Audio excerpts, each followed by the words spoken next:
Hello friends, I shared the review of the Nikon P1000 last week, and there was a lot of great response. A lot of people engaged with the review and shared their thoughts on it, that they loved it or that they wish certain things about it.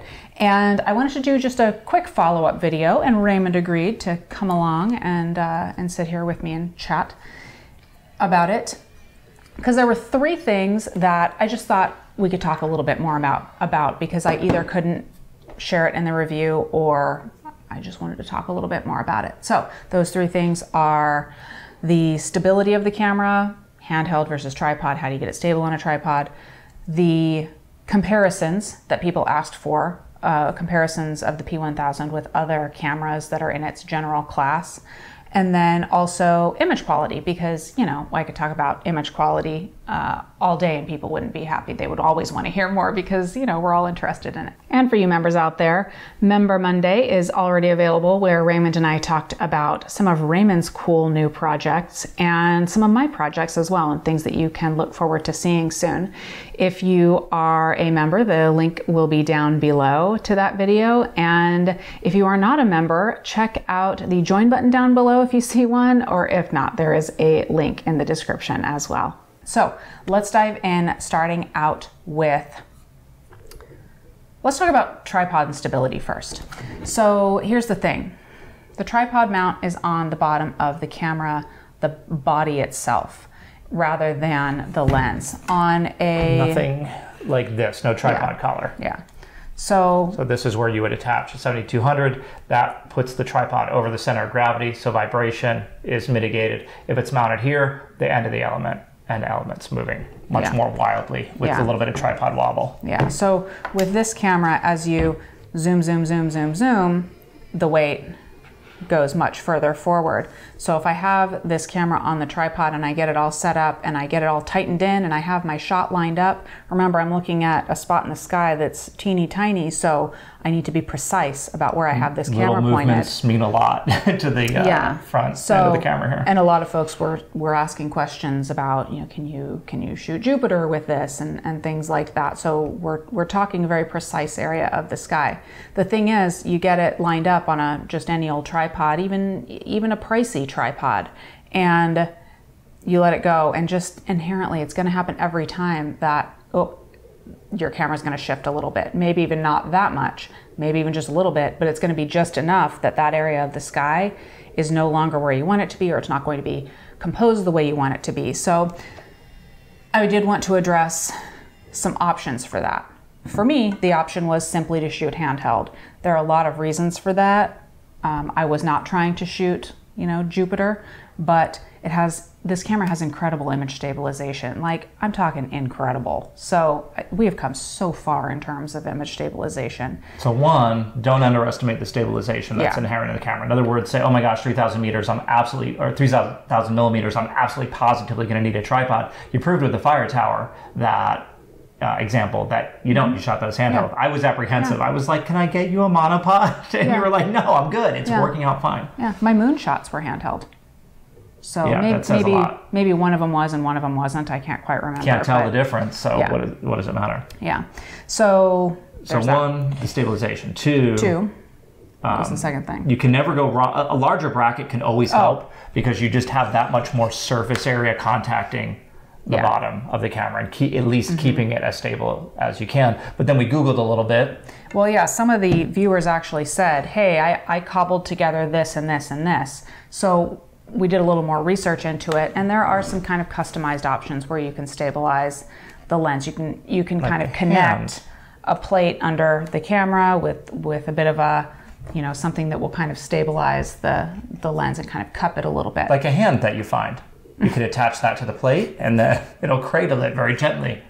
So that's easily Googleable. That's how we found the information. But if you have any trouble finding stuff like that and you want to know more about it, just let me know and I'll share some sites with you. That Google session broke down because then I started Googling P1000 and the International Space Station, and there's some great stuff out there where you can literally see like the different elements of the space station. It's not like floating in space next to it, but from being down here on Earth and seeing the space station, there's some amazing stuff that we saw. So when you're Googling something else, you'll inevitably find yourself on deep the P1000. Yeah.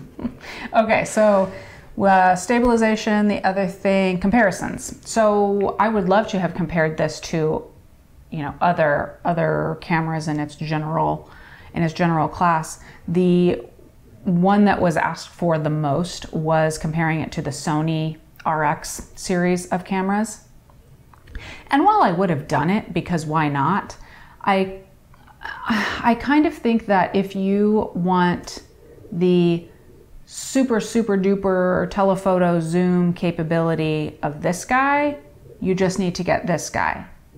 However, because the Sonys won't do it. However, if you want better image quality and you're willing to trade off a significant amount of zoom range, you just need to go for the Sonys. They have a 1-inch sensor that is larger than this, than the P1000's sensor, but you are going to do it at the, at a higher price, but also at the consequences that you're going to have less zoom. So yeah, you have like 600 millimeters on the Sony equivalent focal length. You've got 3000 here. That's because you've got a larger sensor there. So you got to pick one or the other. The lens would be ridiculous to try to do both. A lot of people say, hey, I wish the P1000 had a 1-inch sensor, and we'd be saying, well, we'd be talking about a camera that did not have a 3000 millimeter equivalent focal length, or we'd be talking about a physically much larger camera to be able to do that with the larger sensor. Yeah. So it's a trade-off. Yeah, I think unfortunately you can't have it both ways in this situation. So it's a simple decision. Do you want the super telephoto zoom, super duper telephoto zoom, or do you want the better image quality so you can really get in and pixel peep? And that actually kind of takes us to our next topic, which is image quality. And I did make these prints of the images, some of the images that I took with the P1000, because I was curious, and also it was recommended or requested rather by viewers that I do some prints. So I did some prints. So this is really where the practicality comes into play. If you are a pixel peeper and that's what you want to know about, that's fine. Do your pixel peeping. This probably isn't the camera for you. However, if you are just looking for a practical use of image quality, these prints kind of will help steer you. So I have a bunch of prints here. I really just want to talk about a couple of them. The first one is the Osprey, or Osprey, depending on how birder you are. And this one is, I believe this was taken at 2800 millimeters. The backstory is it was not shot at a low ISO because it was sunset. You can kind of tell, looking at Mr. Bird here, or Ms. Bird, that it was shot at sunset. And also, I believe it was, like I said, 2800 millimeters. So another thing is that I did do a decent amount of post-processing on this, in that I brought up shadows. So his or her back here was much darker, and I brought up shadows. So looking at this guy, I just am really impressed with the amount of detail, the sharpness of the end of the beak, the little tufts of feathers that you can see on the end. The detail, I can see how this feather is damaged. I can see this little glint on the eye from the sun. I am grossly impressed, and I think anybody walking by this image, if it was hanging on your wall, they would be impressed with it. They would be impressed with it and not think, oh, you just shot that with a point and shoot camera. What do you think, Raymond? Yeah, totally agree. It's for 2800 millimeters, you're getting something that you're just not going to be able to get with another camera unless you crop down considerably, which you did prove in the review with the Fire Tower that you can come pretty close. But all of a sudden, then you're cropping, you're doing other things instead of getting getting the image. And then I'll just share a couple of other images. Pretty cool, right? This one I want to stop on just for a moment because this image shows the flip side. So you do have a trade-off. While you can, shoot something really far away, you'll notice that the Osprey didn't have anything behind it. So it was just sky behind it. So you couldn't really tell any amount of depth really in the photo. But in this photo, you can see that kind of almost flattening of the image. It lacks a certain depth. Yeah, the lighting circumstances weren't great. It was on the way back, you know, kind of in the middle of the afternoon. But maybe there's a certain depth, both the depth of field and then maybe a certain, you know, what they say, micro contrast that's kind of missing there. It's all kind of very uniform, all at the same distance, all kind of perceived at the same distance. The background's sharper than it would be with a, you know, wider aperture, which we don't have the ability to do on the P1000, depending on the zoom range. So, you know, that's kind of, I agree with you, that's kind of the downside of a point and shoot is when you want a single image like this one to look spectacular, depending on the circumstances, but depending on where you're situated here, that might just not be in the cards without a lot of editing. Yeah. Again, though, this image looks fine. You can tell it's a Joshua tree, and I mean, it's great. It just isn't maybe as great as it would have been with a much larger rig. Speaking of which, this image was shot with the D500 and the 200 to 500 millimeter f5.6 Nikon lens. And in this one, you can kind of see more of that depth. You can really get a sense of, you know, kind of more how far away things were, how far away the ocean was behind these guys.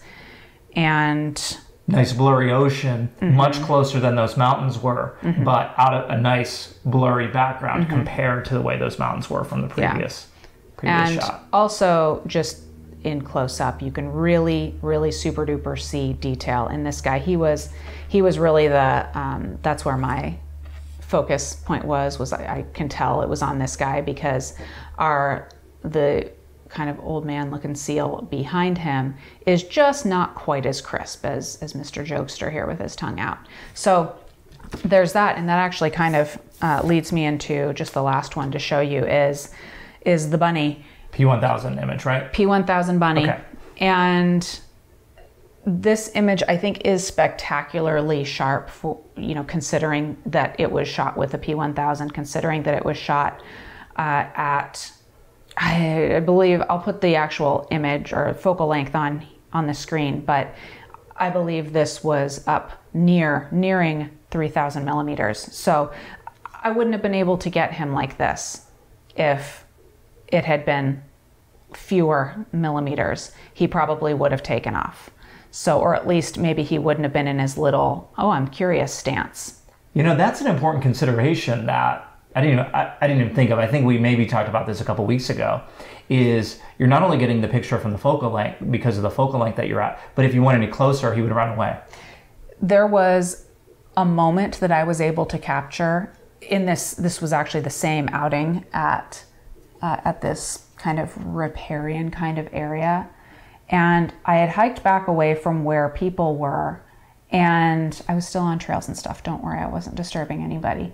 But there weren't a lot of people, and I did that on purpose. But I caught a moment between mommy and baby duck, and I would not have been able to capture that with anything less than 3000 millimeters because they would have taken off, because this baby duck was very, very small, very young, and mommy had left it to go pick up some food, I think, and bring it back. And I caught the moment of baby teetering down, you know, from its reeds to meet mom and get food. So yeah, I would not have seen that with my eyeballs, so I would not have been able to experience that moment and really even what that little baby looks like. Yeah, no, that's a great point too, because we could say, well, you could crop that, and if you were thinking about the focal length, equivalent focal length that you're going to crop it to, you might have your shutter speed right, maybe, but would you have even seen that moment if you weren't looking through the viewfinder with that crop already baked in? Yeah, and I can tell you, I would not have seen baby. Gotcha. So it's easy to say. I keep finding myself saying, we literally did not talk about this before. I keep finding myself saying, well, you go out with a 500 and you could crop, and you proved that with the fire tower. What if you didn't know what you were looking for? What if you couldn't tell until you were looking through that viewfinder that's designed for this and have the settings that you would need for 3000 millimeters for it not to be blurry? Also, I didn't even think about that until now. That was a complete blind spot that I had, is keeping the distance and then seeing what it is that you're after because you're at that equivalent focal length. Oh yeah. I just learned something. Yeah, my eyeballs don't work like a 3000 millimeter lens. No one's do, I don't think. Mine used to, but not anymore. So that's it. Cool. That's it. So yeah, I hope that answers some questions. I know that, you know, I could put up images all day to look at and zoom in and check it all out. But I think the bottom line here, and I said it during the review, the bottom line with this camera is that it is a choice. It's a choice on taking a hit on image quality if you're expecting quality like the D500 or a full frame or an APS-C or even a 1-inch sensor camera. You are going to take a hit on that end, but it's not so much that I can't make some great prints out of it. So, you know, it's all about expectations and what you want out of your gear. So that's it, everybody. I do want to mention that members, we will be continuing to film and talk about some projects, and maybe we'll talk a little more about the P1000 in Member Monday this week, which in fact, by the time this video is posted, that will already be up. So I'll put a link to it down below. If you are not a member, they're the ones that keep the lights on in this place. So if you're interested in doing that, you can check out the join link down below or the button down below to learn more about it. 2 quick teasers for that. Number 1, I'm talking about my partially successful, partially failed attempt to create a Leica Q2 camera without a Leica Q2. Not physically build the camera from like pieces, but use other cameras as a stand-in to capture the same effect, same usability. And then number 2, I'm reviewing this F-mount lens, not today, but I'm talking more about what and why I'm reviewing this F-mount lens. And I decided that I would do the majority of the review with an F-mount camera body. And I'll talk a little bit about what it's like to pick up a DSLR after shooting with the Z6 and Z7 mirrorless for quite a long time now. And that was almost as surprising to me as the awesome qualities of working with this lens. So that's it, everybody. Members, check out the link. Everybody else, I'll talk to you later this week.